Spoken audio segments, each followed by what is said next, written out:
Speed of 75 ready.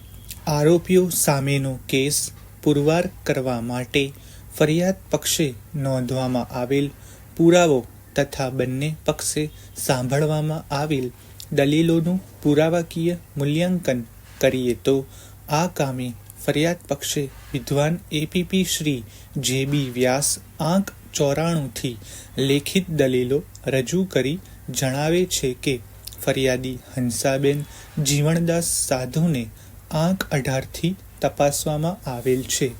ફરિયાદીની જુબાનીથી આરોપીઓએ રૂપિયા 20,000 તથા સોનાની વીંટી અને દોરાની માંગણી કરી કેરોસીન છાંટી સળગાવી મારી નાખવાની ધમકી આપી શારીરિક તથા માનસિક ત્રાસ આ ધ્યાને પુરવાર થાય છે. ઉલટ તપાસમાં ફરિયાદીના પુરાવાનું ખંડન થાય તેવી કોઈ હકીકત આરોપી પક્ષે રેકર્ડ પર આવેલ નથી. આંક 25ના સાહેદ વિમળાબેનની જુબાની જોતા તેઓ જણાવે છે કે હંસાબેન મારી દીકરી થાય છે. સુરેશભાઈ દહેજની માંગણી કરી કેરોસીન છાંટી બાળી મૂકવાની ધમકી આપતા હતા. પ્રવીણભાઈ સુરેશભાઈ મારા ઘરે હંસાબેનને મૂકી ગયેલા. ગાંધીધામ પણ મારી દીકરીને સુરેશભાઈ મારઝૂડ કરતા હતા. આ સાહેદે ફરિયાદની હકીકતને સમર્થન આપેલ છે. આરોપીની કુર્તા સાબિત થાય છે. આંક 40ના સાહેદ મંજુલાબેન પણ પોતાની જુબાનીમાં પુરાવો આપી ફરિયાદની હકીકતને સમર્થન કરે છે. આરોપીની ક્રૂરતા સાબિત થાય છે. આંક 42ના સાહેદ વિનોદભાઈ પણ ફરિયાદીની હકીકતને સમર્થન આપે છે અને ક્રૂરતા સાબિત થાય છે. આંક 43ના સાહેદ શાંતિલાલ પણ ફરિયાદીની હકીકતને સમર્થન કરે છે અને આરોપીઓની ક્રૂરતા સાબિત થાય છે.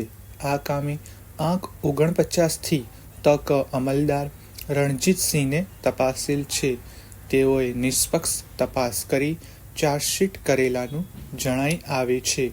વધુમાં આ કામે ઇન્ડિયન પિનલ કોડની કલમ 498 ક અને દહેજ પ્રતિબંધક ધારા કલમ 3(7) વ્યાખ્યા જોઈએ તો ફરિયાદી બેનને આરોપીઓએ શારીરિક માનસિક ત્રાસ આપી દહેજની માંગણી કરેલ હોય અને ગાળો બોલી કેરોસીન છાંટી સળગાવી મારવાની ધમકી આપી ગુનો કરવામાં મદદગારી કરેલ હોવાનો ગુનો સાબિત કરેલ હોય આરોપીને યોગ્ય તે સજા અને દંડ કરવાનો હુકમ કરવા અરજ ગુજારેલ છે. પેરેગ્રાફ. આ કામે બચાવ પક્ષે વિદ્વાન વકીલ શ્રી બી.વી. પ્રજાપતિ દલીલ કરતા જણાવે છે કે આંક 18થી ફરિયાદીની જુબાની થયેલ છે. આ કામે આરોપી નંબર 1નું ચાર્જશીટ આંક 31ના હુકમથી અલગ કરવામાં આવેલ છે. આરોપી નંબર 2, 3 ફરિયાદીના દિયર છે. આરોપી નંબર 4 ફરિયાદીના કાકી સાસુ થાય છે.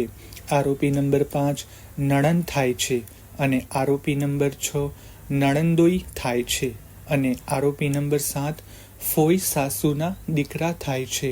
આ કામે આંક 19ની ફરિયાદ જોતા બનાવ તારીખ 15/2/2007ના રોજ બનેલ છે અને તારીખ 16/9/2007ના રોજની હકીકત જોતા હકીકત બાબતે ઘણો વિરોધાભાસ જણાઈ આવે છે તથા અરજીમાં બનાવ સમયે કોઈ સાહેદ હાજર હોય તેવો કોઈ ઉલ્લેખ કરેલ નથી.